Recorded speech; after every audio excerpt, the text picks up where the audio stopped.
வணக்கம். இன்றைய முக்கிய செய்திகள். இப்போ பிரதமருக்கு டன் கணக்கில் பாசம், ஆனால் எல்லாம் கேஷ். பெட்ரோல் தட்டுப்பாட்டுக்கு இதுதான் காரணம். அமைச்சர் ரகுபதி களம் காட்டாக்.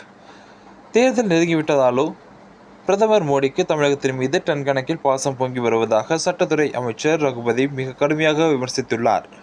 இதனைத் தொடர்ந்து திருச்சியில் நடைபெற்ற பொதுக்கூட்டத்தில் பேசிய அவர், பிரதமர் மோடியின் தமிழக பாசம் என்பது வெறும் நாடகம் என்று சாட்டியுள்ளார். குறிப்பாக அமெரிக்க விவசாய பொருட்களை இந்தியாவில் தடையின்றி விற்பனை செய்ய பிரதமர் அனுமதி வழங்கியதன் விளைவாகத்தான் இன்று நாடு முழுவதும் சமையல் எரிவாயு மற்றும் பெட்ரோல் தட்டுப்பாடு தலைவிரித்தாடுவதாக அவர் குற்றம் சாட்டியுள்ளார். இதனைத் தொடர்ந்து இந்த நெருக்கடிக்கு காரணமான அமெரிக்கா மற்றும் இஸ்ரேல் நாடுகளுக்கு பிரதமர் மோடி ஆதரவாக செயல்படுவதாகவும் அவர்களுக்கு வெண்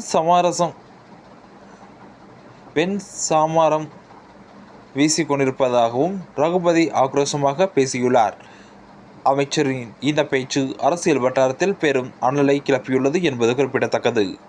இதுபோன்ற உண்மை செய்திகளை உடனுக்குடன் தெரிந்து கொள்ள நமது நியூஸ் சேனலுடன் மறக்காமல் இணைந்தீர்கள். நன்றி. மீண்டும் சந்திப்போம்.